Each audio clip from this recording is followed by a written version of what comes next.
Welcome to Partnerships for Social and Emotional Learning, a new series of podcasts from the Wallace Foundation. I'm Lucas Held, Director of Communications at Wallace, and I'm delighted to have you join us today. Today's episode will focus on the P part of PSELI, that is, partnerships, and how some of the communities in the initiative have worked to build these at both the system and the site level. And we're going to hear from two partnership pairs, one new and the other established but still evolving. So I'm delighted to welcome our guests, Stephanie Andrews, Interim Executive Director of Student and Family Support Services at Tulsa Public Schools, Caroline Shaw, Executive Director of the Opportunity Project in Tulsa, Greg MacPherson, the Chief Big Thought Institute Officer at Big Thought in Dallas, and Juany Valdespino-Gaytan, Executive Director of Social Emotional Learning at the Dallas Independent School District. So thank you all for joining us. The work that all of the PSELI communities are doing hinges on the idea of partnering in thoughtful, consistent ways to build SEL skills and deliver effective practices and programs in the school day and into the after-school hours. Now we know that any partnership, no matter what kind, when they're effective, always includes some challenges. And our PSELI communities also faced challenges when it came time to create those partnerships and sustain them. But they also work to develop successful strategies to overcome those challenges. So we're going to explore two of these district and out-of-school time intermediary partnerships today. And to provide a bit of context, the partnership between Tulsa Public Schools and the Opportunity Project, the out-of-school time intermediary in Tulsa, that is new. In fact, the Opportunity Project was created at the start of the PSELI initiative to coordinate the after-school programs participating in the initiative. And in Tulsa, this work is called Relate 918. Now, in contrast, in Dallas, the Dallas Independent School District and the local intermediary in that city, called Big Thought, have been working together for several years prior to creating SEL Dallas. Now, RAND researchers found that being committed to SEL and taking the time to meet were important starting points for partnerships between school districts and out-of-school time intermediaries.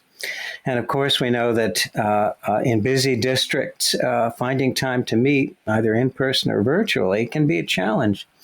So, Stephanie, let's start with you.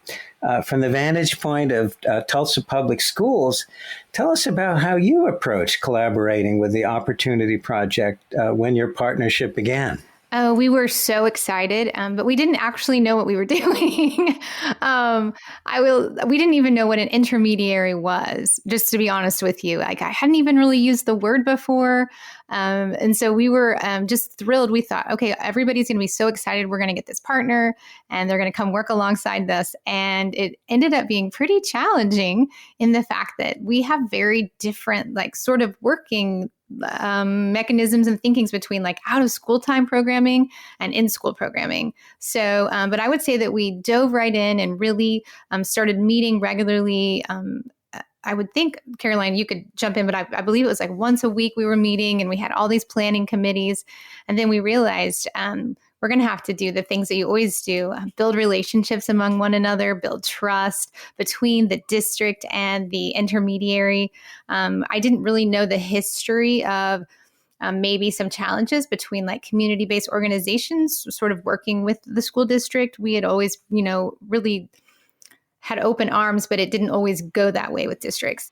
So, Caroline, let's jump over to you. Stephanie has really, I think, artfully described a kind of get acquainted moment. Was that your recollection as well? Absolutely. At the outset of the initiative, I think it was really about building trust and relationships. And, what we have found since then is that everything does boil down to that ultimately. So I think, it was also a combination of cultures from two separate organizations, which is always going to be a little bit of a challenge. But I think, it really forced us to dig into our own adult SEL skill building in order to make that work and to make all of the, the partners who were around the table, again, in with their differing organizational cultures and styles to really figure out, where was the commonality and what could we rally around. And I think, one of the first things that we made a determination would be critical is having in-school and out-of-school participate in even the very initial trainings together. It didn't always work out exactly the way we thought it would work out based on timing and logistics at the outset. But that was one of those things that we realized pretty quickly was going to be critical, was to have that learning happen in partnership between in-school and out-of-school. So, Greg, the partnership between Big Thought and the Dallas Independent School District is more than 20 years old, which is remarkable in itself. How did you establish expectations for this new initiative? So, Lucas, you're correct. The relationship between Big Thought and Dallas ISD is long-standing and has covered many different initiatives, from in-school arts education-focused work to summer learning, now to social-emotional learning. And so there was already a good deal of trust capital built between the partnership. We had a lot of that sort of relational infrastructure already in place that we were able to call on to begin that. Now, the sort of the tactics we take from there, lots of meetings and conversations, sort of summarizing minutes coming out of that to make sure that everybody was hearing and agreeing to the same things. But the relationships were in place that we could very much lean on in those early days. So let's turn to Juany Valdespino-Gaytan. And Juany is Executive Director of Social and Emotional Learning at the Dallas Independent School District, which is a very, very large district. So, Juany, from your perspective, how have you dealt with differences in approaches? And in regards to trust capital, what does it mean that, in a sense, the bigger fish in the pond, not to be crude about it, is DISD, and Big Thought is small but mighty? How do you deal with differences? Yeah, I think that Greg hit it right on the nail. It's communication. I think it's important that we do have that open communication and that we can turn to each other if we see that we might have a conflict with the plan. Then we just reach out to each other, and that's the great thing about having this relationship and just really trusting each other, that we can feel comfortable enough to go to each other. Not that every conversation is comfortable depending on the situation, but that we are transparent with each other enough to share when there is a challenge that we need to address. But ultimately, I think that what helps us is that we're both focused on serving our students. We want what's best for our students. We have the end goal in mind, and it's not about each organization. When we're working together, it's about how do we work together so that we can serve our students. Though Dallas ISD is a huge organization, we can't do this alone. When we started this work as a district, we leaned on Big Thought because they had already started implementing social and emotional learning in the after-school program. So we were learning from them just as much as we were learning from this new effort around social and emotional learning. What a wonderful description of the recognition of mutual interdependency and mutual respect.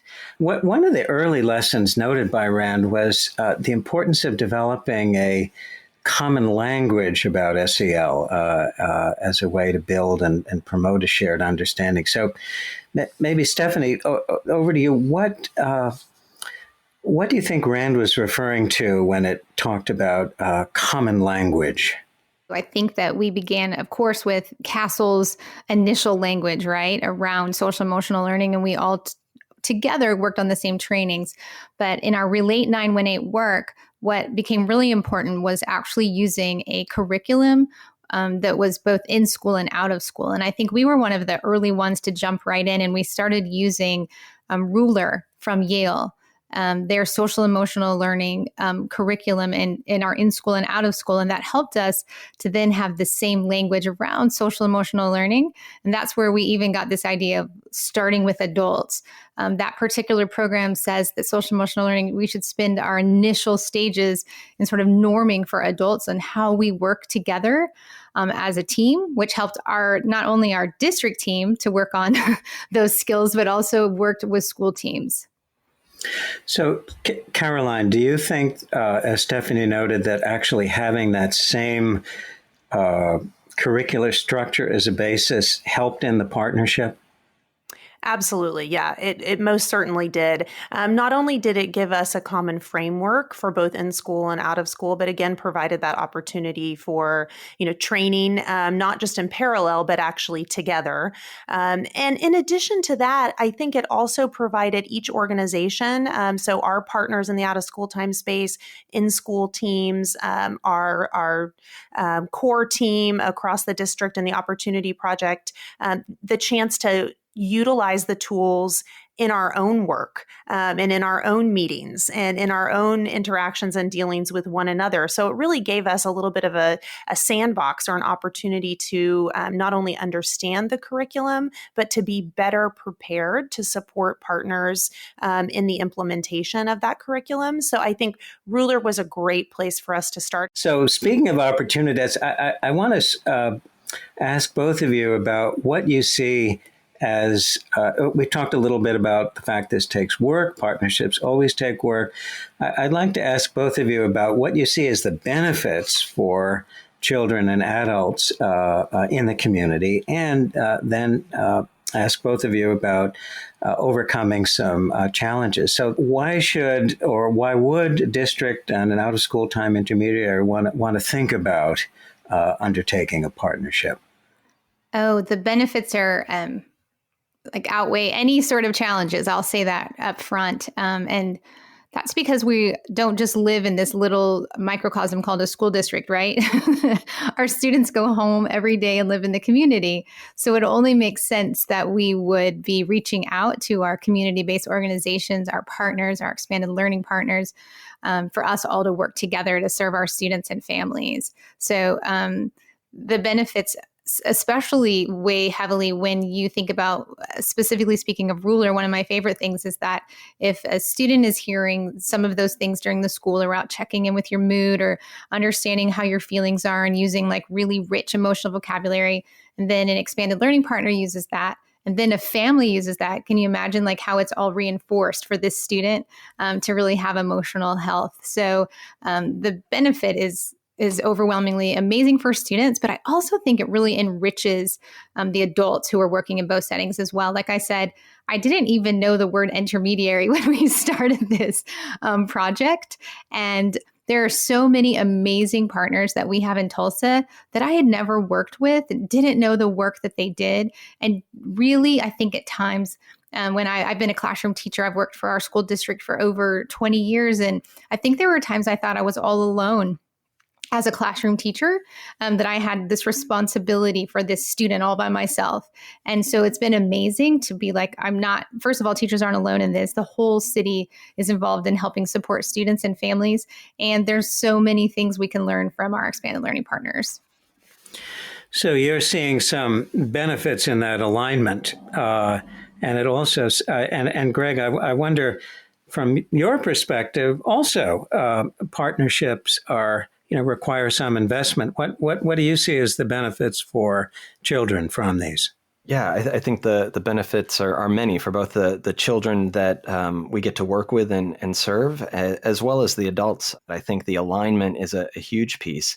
But I think that what we've also learned is that there's a diversity of thought that comes when we bring our teams together that has really challenged the work to move forward and to grow. And that might not happen if we were all working in our own silos and just making decisions separate from everyone else. The alignment would be off, but I don't think that the work would be as rich either.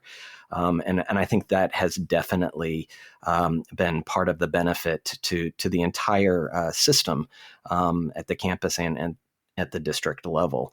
I think the other thing is just our very act of collaboration is a way in which we can model and practice many of these social and emotional learning skills that we're asking the adults at campuses to implement and practice, as well as what we're trying to teach our youth. And so it's an opportunity to model that and that be a part of the leadership at all levels and in every way that you think about that. So let's talk a bit about the challenges.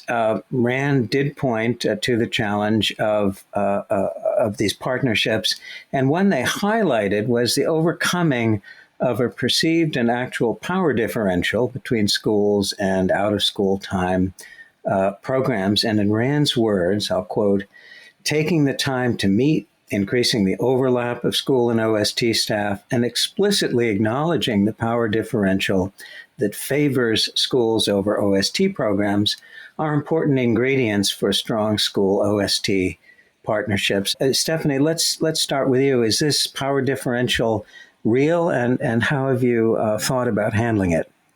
I can say that when we first started the initiative, I think I was naive, perhaps, to this differential. Having, like I said, worked in Tulsa Public Schools my entire career, I've always, with open arms, welcomed all of our organizations that could help me. I was always the one, anyone that could support us with students, I was all in. However, I will say that it is actually true. The district is much bigger and we have a way of doing things. And I didn't realize there's actually been a lot of harm, that not intentional harm, but with working with our outside partners where we've just made decisions and excluded them and not even considered them in many of our decision-making processes. So I would say that actually is true. But at the beginning of the initiative, I don't think that I didn't denied it. I just hadn't had any experience with it just personally. And so one of the things we did really have to work about is really professional, treating our youth care workers as professionals. I didn't realize that there was this thing around a certified classroom teacher versus a professional youth care worker. And so it's been a big learning experience for me. In this project, but I think it's well worth it in recognizing that both sets of individuals have such great things to bring to students and families that we need to learn from both of them. So, Caroline, Stephanie brought up both the kind of barrier of different procedures and also what sounds to me like, to quote Aretha Franklin, RESPECT, treating people as professionals. Does this resonate with you? It does. And I think, we were all prepared to work on building relationships at the outset of the initiative, but probably not fully aware of what that power differential, that power dynamic would the challenges that it would lead to. So I think, there are three things that I feel like we, once we realized, the depth of that, three things that we said, okay, here's what we can do and really be proactive about solving this. So one is communicating the value of out of school time and expanded learning and why it's so important. For those of us who are steeped in this work, it seems intuitive, but it was really important for us to help classroom educators and school teams understand the why behind the importance of kids being able to direct their own learning, find something that, sparks their passion, and really help them understand that there was data behind that as well. There was a reason why we're doing this. I think that was the first thing. The second thing was really working with our both in-school and out-of-school time folks to help them understand that we were thinking about young people as whole people, not necessarily just academic beings and students. And so some of that was as simple as changing our vocabulary. So instead of always referring to youth in our initiative as students, thinking about them as young people or youth, and thinking about them again as whole human beings. So some things like those were really simple tasks. One thing that was more complicated, and we're continuing to work through this, is building up the confidence of youth workers and the folks who are participating in out of school time work to feel confident and to feel prepared to have both hard conversations and just normal sort of everyday logistics conversations with their in-school counterparts. So helping them understand that they have a place at the table and helping them to, to be coached around how to use their voice in that way. And I think the third thing that really has made a difference is not every partner had staff who was either prepared or, frankly, even at a full-time employment capacity to be embedded in the school during the school day.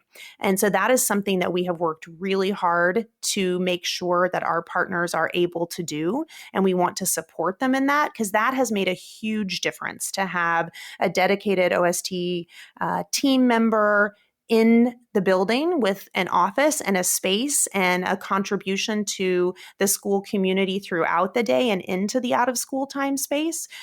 So that's something that we have really found has been a key element for our success. So we're going to continue to work to push toward that model. Let's close by asking you, Caroline, and then Stephanie, what bits of advice would you give other communities who like what they see and are thinking of doing something similar? Yeah, there's so many things that come to mind, but I would say the number one most important thing is to start with relationships. And I think that that's from the top down and from the bottom up. So you want to make sure that you are engaging, as an intermediary, we want to make sure that we're engaging with the school district at all levels and in all departments. So that doesn't mean that you are only focusing on the conversations that you're having with one particular department that may be germane to expanded learning or out of school time, but that instead what you're thinking about is really how do you develop relationships across the district that allow you to be able to not only get a question answered when you need it answered, but also allow for the fact that there's mobility within districts as well. The other thing I would say is just communicate. So as much as you can, if you have bright spots, highlights, anecdotes, pictures, good news, good things that are happening, make sure you're telling that story because it's very easy for all of us to get kind of mired in our day-to-day and not look up and see those things. So thank you, Stephanie. What advice would you have for your colleagues? I would say that the biggest piece of advice, and Caroline, I agree with everything you said, is really around not only having relationships, but really formalizing the partnership. I think that when I think about my career in education, I've always, like I said, had great relationships, but it wasn't very organized. I had to call multiple people, and of course they were willing to help, but it was a little fragmented. And so I would say that definitely, get a formal partnership with community-based organizations, have standing meetings with them, really get to know the agency and the other connections they may have. I would say that is really important, especially if you don't have an intermediary. That would be one of the biggest pieces of advice I would have.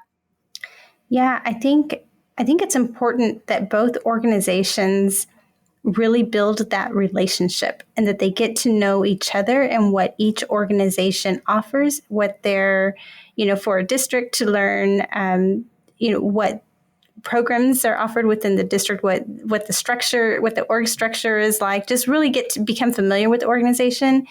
For the after school provider, learn what services they provide, and then identify that shared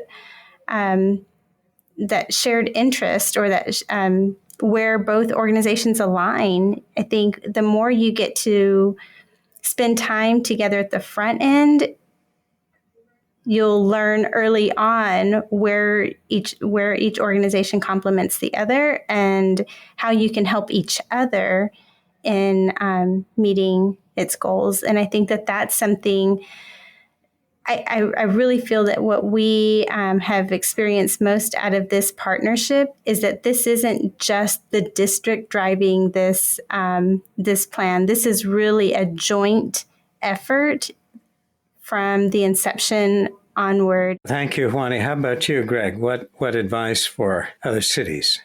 Yeah, so I agree wholeheartedly with Juany. I think it's about the relationship. I think being able to establish what your shared, as Juany said, interests were. What's that goal that you both align around? Goal, objective, however you want to frame it. And then I think a lot of listening. It's being able to create the space and the time and really listen, because that's where you get to a common understanding around those things. If you just lead with what you need or want to get out of this, you're not going to establish, the kind of foundation you need for long-term partnerships. So starting with listening is probably the best advice I can give, and time. Allow time for it, because it can't always be manufactured quickly and overnight. Listening and time, what a great way to close out our conversation. Thank you.